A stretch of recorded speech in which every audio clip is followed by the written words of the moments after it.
আসসালামু আলাইকুম everyone, welcome to Molly Kitchen. আজকে আপনাদের মাঝে খুব সহজ একটা সিম্পল রেসিপি নিয়ে চলে আসলাম। ডিম আর আলু দিয়ে অসাধারণ সুন্দর একটা রেসিপি আপনাদের মাঝে শেয়ার করব। হাতের কাছে যখন কিছু থাকবে না তখন সিম্পল দুটা উপকরণ দিয়ে রেসিপিটা তৈরি করতে পারবেন। তো যে যেখান থেকে আমার রেসিপিটা দেখছেন, রেসিপিটা দেখার আমন্ত্রণ জানাচ্ছি। আমি দুইটা আলু ছিলে নিয়েছি, ছিলে আমি গ্রেটার দিয়ে গ্রেট করে নিব।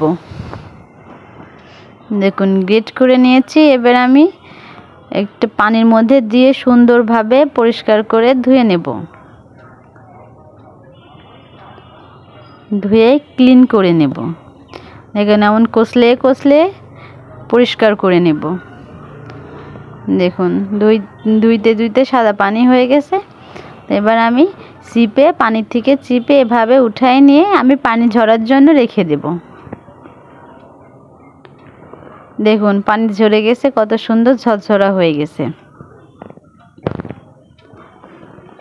এবার আমি দুটা কাঁচামরিচ কুচি দিয়ে দিব, 1 চামচ লাল মরিচের গুঁড়া, 1 চামচ চাট মশলা আর 2 চামচ কর্নফ্লাওয়ার আর 2 চামচ চালের গুঁড়া, আতপ চালের গুঁড়া দিয়ে দেব, সামান্য পরিমাণ লবণ আর একটা ডিম দিয়ে আমি সুন্দর করে চামচের সাহায্যে মেখে নিব। আপনারা চাইলে হাত দিয়েও মাখাতে পারবেন, সমস্যা নেই। আমি চামচ দিয়ে মেখে নিচ্ছি। দেখুন আমার সুন্দর করে মেখে নেওয়া হয়ে গেছে।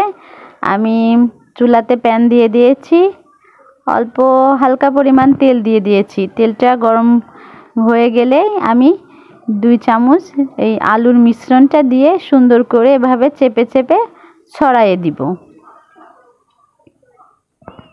দেখুন আমি যেভাবে দিচ্ছি সেভাবে দিয়ে সুন্দরভাবে ছড়াই দেব। আর এটা চুলার আঁচটা মিডিয়ামে রাখতে হবে। দেখুন এবার আমি উল্টাই দেব। দেখুন কত সুন্দর একটা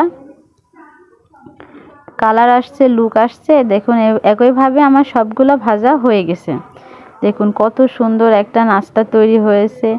আর এই নাস্তাটা আপনারা বাচ্চাদেরকে টিফিনেও দিতে পারবেন, বাচ্চারা শখ করে খেয়ে নেবে। দেখুন আমি একটা ভেঙে দেখাচ্ছি, কত সুন্দর সফট ক্রিস্পি। তো আশা করি আমার রেসিপিটা আপনাদের ভালো লাগবে। আপনারা বাসায় ট্রাই করবেন, অল্প উপকরণ দিয়ে রেসিপিটা হয়ে যাবে। তো আমার রেসিপিটা কেমন হলো অবশ্যই আমাকে জানাবেন। এমন নিত্য নতুন রেসিপি নিয়ে আপনাদের মাঝে আসব। ধন্যবাদ।